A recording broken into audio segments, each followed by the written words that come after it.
تدبر قرآن امین احسن اصلاحی سورہ فرقان آیات 11 تا 34 حصہ دوم اعوذ باللہ من الشیطان الرجیم بسم اللہ الرحمن الرحیم وقال الذین لا یرجون لقاءنا لولا انزل علینا الملائکۃ او نری ربنا لقد استکبروا فی انفسہم واتوا عتوا کبیرا یوم یرون الملائکۃ لا بشری یومئذ للمجرمین ویقولون حجرا مہجورا۔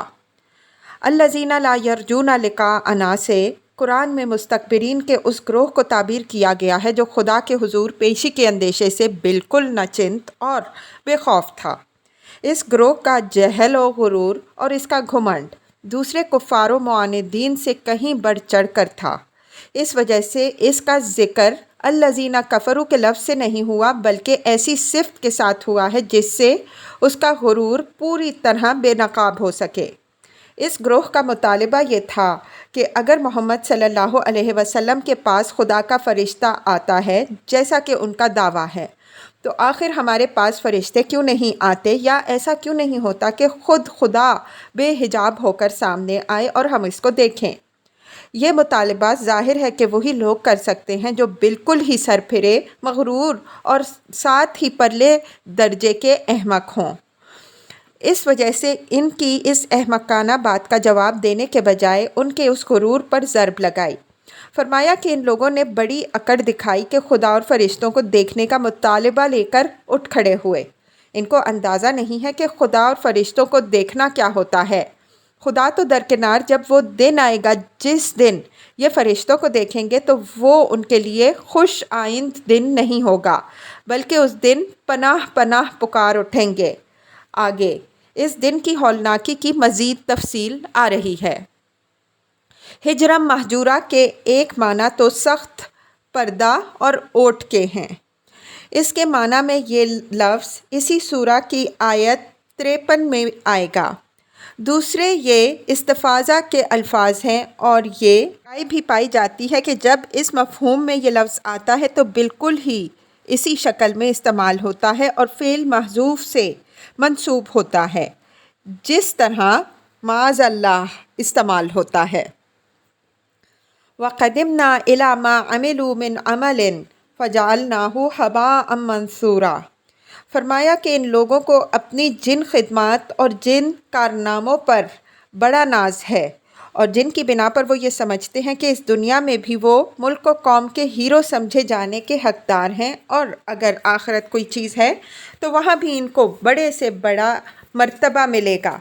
ہم ان کے ان اعمال کو منتشر ذرات بنا کر اڑا دیں گے، اس لیے کہ ہمارے ہاں اس عمل کی کوئی قدر نہیں ہے جو خالص ہماری رضا کے لیے نہ کیا گیا ہو۔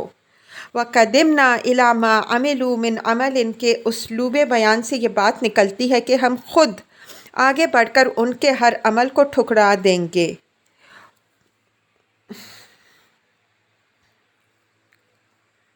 چاہے ان کا عمل بڑا ہو یا چھوٹا۔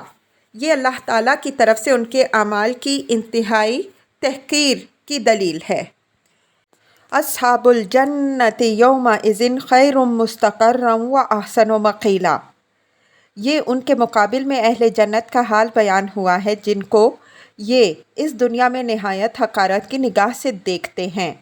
وہ اس دن بہترین مستقر اور اعلیٰ ترین آرام گاہ میں ہوں گے۔ مقیل قیلولہ کی جگہ کو کہتے ہیں، لیکن اپنے عام استعمال میں آرام گاہ اور عیش گاہ کے مفہوم میں بھی آتا ہے۔ امراء القیس کا مصرع ہے، قل فی مفلس نہد المتغیب۔ ایسی عیش گاہ میں عیش کرو جو ہر نحوست سے محفوظ ہے۔ خیر و احسن یہاں تقابل کے مفہوم میں نہیں ہے بلکہ خوب ترین سے بہترین کے مفہوم میں ہیں۔ دوسرے مقام میں اس کی وضاحت ہم کر چکے ہیں۔ وَيَوْمَ تَشَقَّقُ السَّمَاءُ بِالْغَمَامِ وَنُزِّلَ الْمَلَائِكَةُ تَنزِيلًا الْمُلْكُ يَوْمَئِذٍ الْحَقُّ لِلرَّحْمَٰنِ وَكَانَ يَوْمًا عَلَى الْكَافِرِينَ عَسِيرًا۔ یہ بھی اسی جواب کا حصہ ہے جو اوپر فرشتوں کو دیکھنے کا مطالبہ کرنے والے لوگوں کو دیا گیا ہے۔ فرمایا کہ ان لوگوں کو چاہیے کہ اس دن کا تصور کریں جس دن آسمان پھٹے گا اور اس سے ایک بدلی نمودار ہوگی اور اس کے اندر سے فرشتوں کے پرے یکے بعد دیگرے اترے چلے آئیں گے۔ فرمایا کہ اس دن کسی کی کچھ پیش نہیں آئے گی۔ جن معبودوں پر ان لوگوں کو بڑا ناز و اعتماد ہے وہ بھی ان کے کچھ کام آنے والے نہیں بنیں گے۔ حقیقی بادشاہی اس دن خدائے رحمان ہی کی ہوگی اور کافروں پر یہ دن بڑا ہی کٹھن ہوگا۔ یہ امر ملحوظ رہے کہ حقیقی اختیار اور حقیقی بادشاہی یوں تو ہمیشہ سے ہی خدا کی ہے، لیکن اس دنیا میں اس حقیقت پر پردہ پڑا ہوا ہے۔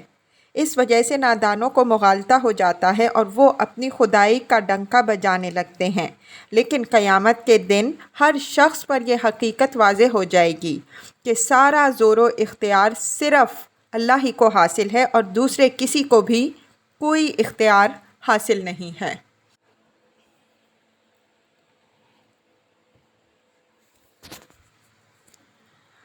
یوم یغد الظالم علی یدیہ یقول یا لیتنی اتخذت مع الرسول سبیلا یا ویلتا لیتنی لم اتخذ فلانا خلیلا لقد اضلنی عن الذکر بعد اذ جاءنی وکان الشیطان للانسان خذولا۔ ہاتھ کاٹنا اظہار حسرت و ندامت کی تعبیر ہے اور یہ تعبیر ہماری زبان میں بھی موجود ہے، اور ظالم سے مراد یہاں اپنی جان پر ظلم ڈھانے والا ہے، یعنی ہر وہ شخص جس نے رسول صلی اللہ علیہ وسلم کی مخالفت کی۔ فرمایا کہ ان لوگوں کو چاہیے کہ اس دن کا تصور کریں جس دن ہر وہ شخص جو آج اندھا بہرا بن کر رسول کی مخالفت کر رہا ہے اور اس طرح خود اپنی جان پر ظلم ڈھا رہا ہے، نہایت حسرت کے ساتھ اپنے ہاتھ کاٹے گا اور کہے گا کہ کاش میں نے اللہ کے رسول صلی اللہ علیہ وسلم کے ساتھ اس کی بتائی ہوئی راہ اختیار کر لی ہوتی اور اپنی بدبختی سے فلاں کو اپنا دوست نہ بنایا ہوتا جس نے مجھے خدا کی یاد دہانی سے جب کہ وہ میرے پاس آ چکی تھی برگشتہ کر کے گمراہی میں ڈال دیا۔ ادلنی کے بعد ان اس بات کا قرینہ ہے کہ یہ صرف کے معنی پر متضمن ہے، یعنی اس نے مجھے اپنی ان گمراہ کن باتوں سے جو اس نے رسول صلی اللہ علیہ وسلم اور اللہ کی کتاب کے خلاف کہیں مجھے گمراہ اور رسول کے بتائے ہوئے راستے سے برگشتہ کیا۔ ان باتوں کا حوالہ آیات 4، 21، 30، 43 اور 46 میں موجود ہے۔ بعد از جاءنی میں اپنی بدبختی کا اعتراف ہے کہ اگر اللہ کی ہدایت میرے پاس نہ آئی ہوتی تو میں کوئی عذر بھی پیش کر سکتا تھا، لیکن اب میں کیا عذر پیش کر سکتا ہوں جب کہ میرے اوپر حجت تمام ہو چکی ہے۔ وَكَانَ الشَّيْطَانُ لِلْإِنسَانِ خُذُولًا۔ خذولہ کے معنی وقت پر ساتھ چھوڑ دینے والا، بے وفا اور غدار کے ہیں۔ میرے نزدیک یہ انتہا حسرت کرنے والوں کے قول کا جز نہیں ہے جیسا کہ عام طور پر لوگوں نے سمجھا ہے، بلکہ یہ ان کے قول پر اللہ تعالیٰ کی طرف سے برمحل تذکیر و تنبیہ ہے کہ شیطان اس طرح عین وقت پر دغا دینے والا ہے اور ساتھ چھوڑ دینے والا ہے۔ لفظ شیطان یہاں جنس کے مفہوم میں ہے، اس سے شیاطین جن و انس دونوں مراد ہیں۔ مطلب یہ ہے کہ دنیا میں تو یہ ناہنجار لوگ ایک دوسرے کے ساتھی، لیڈر اور پیروں ہیں، ہر ضلالت کے پھیلانے اور حق کو دبانے میں ایک دوسرے کے دست و بازو بنے ہوئے ہیں، لیکن جب آخرت کا مرحلہ پیش آئے گا تو ایک دوسرے پر لعنت کریں گے۔ پیروں کہیں گے کہ فلاں نے ہمیں گمراہ کیا، اگر اس نے نہ ورغلایا ہوتا تو ہم سیدھی راہ پر ہوتے، اور لیڈر جواب دیں گے کہ تم خود شامت زدہ تھے کہ تم نے ہمارے ساتھ یہ راستہ اختیار کیا، ہم نے تو تمہیں وہی بتایا جو ہم خود سمجھے۔ وقال الرسول یا ربی ان قوم اتخذوا ھذا القرآن مہجورا۔ رسول سے مراد نبی صلی اللہ علیہ وسلم ہیں۔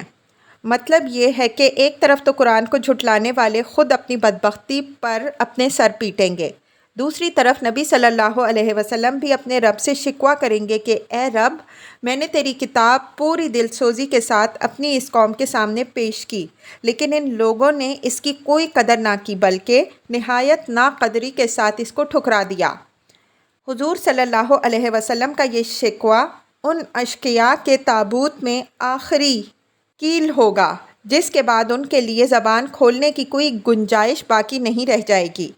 یہ بات سورہ مائدہ میں تفصیل کے ساتھ گزر چکی ہے کہ قیامت کے دن انبیاء علیہم السلام اپنی اپنی قوموں کے معاملہ میں گواہی دیں گے۔ وَكَذَلِكَ جَعَلْنَا لِكُلِّ نَبِيٍّ عَدُوًّا مِّنَ الْمُجْرِمِينَ وَكَفَىٰ بِرَبِّكَ هَادِيًا وَنَصِيرًا۔ یہ نبی صلی اللہ علیہ وسلم کو تسلی دی گئی ہے کہ یہ اشقیاء تمہاری مخالفت جو کر رہے ہیں، یہ انبیاء علیہم السلام کی تاریخ میں کوئی نئی بات نہیں ہے۔ ہر دور کے مجرمین نے اسی طرح اپنے اپنے رسولوں کی مخالفت کی ہے۔ لفظ مجرمین اوپر آیت 24 میں گزر چکا ہے۔ یہ لفظ ان گمراہ کرنے والے لیڈروں کے لیے استعمال ہوا ہے جن کا رویہ اس سورہ میں زیر بحث ہے۔ فرمایا کہ یہی جرائم پیشہ لوگ ان تمام فسادات کے ذمہ دار ہوتے ہیں جن کی نبی اصلاح کرنا چاہتا ہے، اور ان تمام مفاسد سے ان کا مفاد وابستہ ہوتا ہے۔ اس وجہ سے وہ نبی کی دعوت کو ٹھنڈے پیٹوں نہیں برداشت کرتے بلکہ اپنے تمام اوچھے ہتھیاروں سے اس کی مخالفت کے لیے اٹھ کھڑے ہوتے ہیں۔ لیکن تم اطمینان رکھو، تمہارا رب ہر مشکل میں تمہاری رہنمائی اور مدد کے لیے کافی ہے۔ یہ بات چونکہ سنت الہی کے مطابق ہوتی ہے، اس لیے کہ اس دنیا میں اللہ تعالیٰ نے اہل باطل کو بھی ایک حد خاص تک زور آزمائی کی مہلت دی ہے، اس وجہ سے اس کو منسوب اپنی طرف فرمایا۔ اس سنت الہی کی وضاحت ہم جگہ جگہ کرتے آ رہے ہیں۔ انعام کی آیت 113 میں یہ مضمون زیادہ وضاحت سے گزر چکا ہے، تفصیل کے طالب اس پر ایک نظر ڈال لیں۔ وَقَالَ الَّذِينَ كَفَرُوا لَوْلَا نُزِّلَ عَلَيْهِ الْقُرْآنُ جُمْلَةً وَاحِدَةً كَذَلِكَ لِنُثَبِّتَ بِهِ فُؤَادَكَ وَرَتَّلْنَاهُ تَرْتِيلًا۔ یہ ان معترضین کا چوتھا اعتراض نقل ہوا ہے۔ وہ قرآن کے خلاف لوگوں میں یہ بات پھیلاتے تھے کہ اگر یہ خدا کی اتاری ہوئی کتاب ہے تو آخر یہ پوری کی پوری بیک وقت کیوں نہیں نازل کر دی جاتی؟ خدا کے لیے تو کچھ سوچنے اور اہتمام کرنے کی ضرورت نہیں ہے کہ وہ اس کو تھوڑی تھوڑی اتارے۔ یہ اعتراض وہ اپنے اسی پروپیگنڈے کی تقویت کے لیے کرتے تھے جس کا ذکر اوپر گزر چکا ہے۔ اس کتاب کی تیاری میں کچھ دوسرے لوگ بھی شریک ہیں، چنانچہ جتنی مقدار میں وہ تیار کر پاتے ہیں اتنی اس شخص محمد صلی اللہ علیہ وسلم کو سکھا دیتے ہیں، اور یہ اس کو وحی الہی بنا کر ہمیں سناتے ہیں۔ اس کے جواب میں فرمایا ہے کہ ہم نے اس کو اسی طرح اتارا ہے تاکہ اس طرح ہم تمہارے دل کو مضبوط کریں، اور ہم نے اس کو ایک خاص تدریج و اہتمام کے ساتھ نازل کیا تاکہ لوگ اس کو سیکھیں۔ مطلب یہ ہے کہ اتار دینے کو تو ہم پوری کتاب ایک ہی دفعہ اتار سکتے ہیں، لیکن سوال تمہارے تحمل اور لوگوں کی تعلیم و تربیت کا بھی تھا۔ اگر یہ پوری کتاب ایک ہی مرتبہ نازل کر دی جاتی تو نہ تم ہی اس بارے گراں کو اٹھا سکتے اور نہ لوگوں ہی کے اوپر صحیح طریقے سے اتمام حجت ہو سکتا۔ اس وجہ سے اللہ نے اس کو آہستہ آہستہ اتارا تاکہ تم بھی اس کو برداشت کر سکو اور لوگ بھی اگر سیکھنا چاہیں تو اس کو سیکھ سکیں۔ ایک استاذ اگر چاہے تو پوری کتاب ایک ہی نشست میں شاگردوں کو سنا دے، لیکن کیا اس طرح شاگرد کتاب کو محفوظ کر پائیں گے؟ وَرَتَّلْنَاهُ تَرْتِيلًا، ترتیل کے معنی اہتمام کے ساتھ پڑھانے اور سنانے کے ہیں۔ اس کا عطف اس فعل پر ہے جو کذالک کے بعد محذوف ہے۔ یہ بات یہاں بطور اظہار احسان ارشاد ہوئی ہے کہ یہ ہماری غایت درجہ لوگوں پر مہربانی ہے کہ ہم نے ان کو ایک ساتھ پوری کتاب نہیں پکڑا دی بلکہ اس کو نہایت اہتمام و تدریج کے ساتھ سبق سبق کر کے پڑھایا اور سنایا۔ مطلب یہ ہے کہ یہ چیز شکر گزار ہونے کی ہے، نہ کہ اعتراض و نکتہ چینی کی، لیکن ان ظالموں نے اس چیز کو بھی ایک وجہ اعتراض بنا لیا۔ یہ امر ملحوظ رہے کہ آسمانی صحائف میں سے کوئی صحیفہ بھی بیک دفعہ نازل نہیں ہوا ہے۔ جن لوگوں نے یہ خیال کیا ہے ان کا خیال ان صحائف سے بے خبری پر مبنی ہے۔ تورات بھی پوری کی پوری بیک وقت نازل نہیں ہوئی۔ بیک دفعہ اس کے صرف احکام عشرہ نازل ہوئے تھے جو الواح میں لکھ کر حضرت موسیٰ علیہ السلام کو عطا ہوئے تھے، لیکن تورات صرف احکام عشرہ پر ہی تو مشتمل نہیں ہے۔ اس میں تو شریعت موسوی کے تمام احکام و قوانین جو حضرت موسیٰ علیہ السلام کی پوری زندگی میں درجہ بدرجہ نازل ہوئے لکھے ہیں۔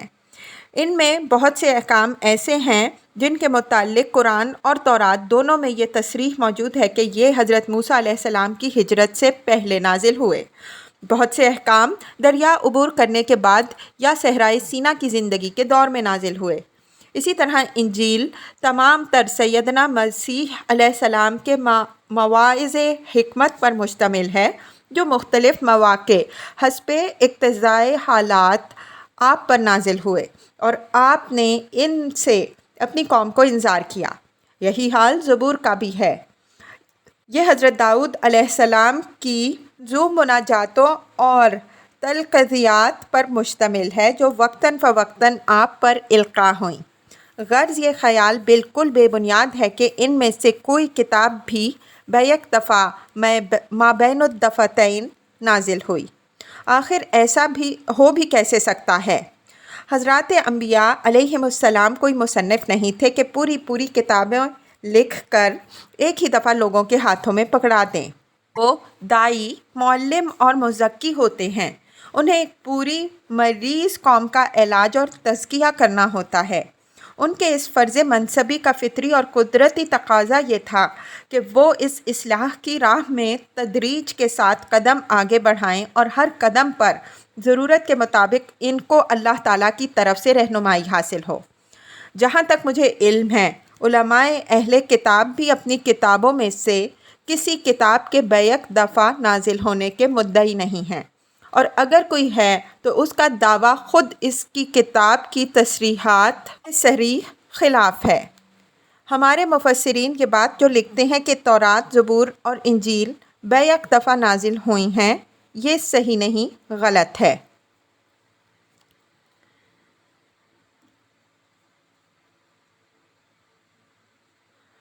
وَلَا يَأْتُونَكَ بِمِثْلٍ إِلَّا جِئْنَاكَ بِالْحَقِّ وَأَحْسَنَ تَفْسِيرًا۔ آیت 9 کے تحت ہم واضح کر آئے ہیں کہ ضرب المثل کا محاورہ اعتراض و نکتہ چینی کے لیے بھی آتا ہے۔ یہاں موقع دلیل ہے کہ یہ اعتراض ہی کے مفہوم میں ہے، اور آیت میں اس کا مقابل لفظ حق استعمال ہوا ہے، جس سے یہ بات نکلتی ہے کہ اس سے مراد یہاں اعتراض باطل ہے۔ معترضین کے تمام اعتراضوں کا مسکت اور دل نشین جواب دینے کے بعد یہ پیغمبر صلی اللہ علیہ وسلم کو تسلی دی گئی ہے کہ تم مطمئن رہو، یہ لوگ جو اعتراض باطل بھی تمہارے خلاف اٹھائیں گے، اس کے جواب کی ذمہ داری ہمارے اوپر ہے۔ ہم اس کا صحیح جواب اور اس کی بہترین توجیہ و تفسیر تم پر نازل کر دیں گے۔ اس اطمینان دہانی کی ضرورت اس وجہ سے تھی کہ نبی صلی اللہ علیہ وسلم نے اپنی نبوت اور رسالت اور قرآن کی جو دعوت لوگوں کو دی وہ خدا کے حکم سے دی۔ اس میں کوئی ادنیٰ دخل بھی آپ صلی اللہ علیہ وسلم کی اپنی خواہش کو نہیں تھا۔ آپ صلی اللہ علیہ وسلم کے اس دعوے اور دعوت کی وجہ سے پوری قوم آپ صلی اللہ علیہ وسلم کی دشمن بن کر کھڑی ہوئی اور ہر طرف سے اعتراضات کی بوچھاڑ شروع ہو گئی۔ اگر مخالفین کے ان تمام حملوں کی مدافعت کی ذمہ داری اللہ تعالیٰ اپنے اوپر نہ لے لیتا تو تمام خلق کا منہ آپ صلی اللہ علیہ وسلم کس طرح بند کر سکتے تھے؟ الذین یحشرون علی وجوہہم الی جہنم اولئک شر مکانا واضل سبیلا۔ یحشرون کے بعد علی کا صلہ اس بات کا قرینہ ہے کہ یہ یصحبون کے مفہوم پر متضمن ہے۔ دوسرے مقام میں ہم اس کی وضاحت کر چکے ہیں۔ فرمایا یوم یصحبون فی النار علی وجوہہم، جس دن وہ اپنے منہوں کے بل آگ میں گھسیٹے جائیں گے۔ یہ آیت اوپر کی آیت 24 کے مقابل میں ہے۔ اس میں اہل جنت کو اچھے انجام کی بشارت دی گئی ہے۔ اس میں اہل دوزخ کے انجام کا ذکر فرما دیا ہے کہ سب سے زیادہ برے ٹھکانے میں اور سب سے زیادہ راہ کھوئے ہوئے جو لوگ ہوں گے وہ منہوں کے بل گھسیٹ کر دوزخ کی طرف لے جائے جائیں گے۔ اضل سبیلا میں اس حقیقت کی طرف اشارہ ہے کہ اس دنیا میں گمراہوں کو اپنی گمراہی کی اصل منزل کا پتہ نہیں ہوتا، اس وجہ سے وہ یہ اندازہ نہیں کر پاتے کہ جس راہ پر وہ چل رہے ہیں وہ ان کو کہاں لے جائے گی۔ آخرت میں جب ان کی گمراہی کی اصل منزل یعنی دوزخ سامنے آ جائے گی تب انہیں اندازہ ہوگا کہ وہ کہاں سے چلے اور کہاں پہنچے۔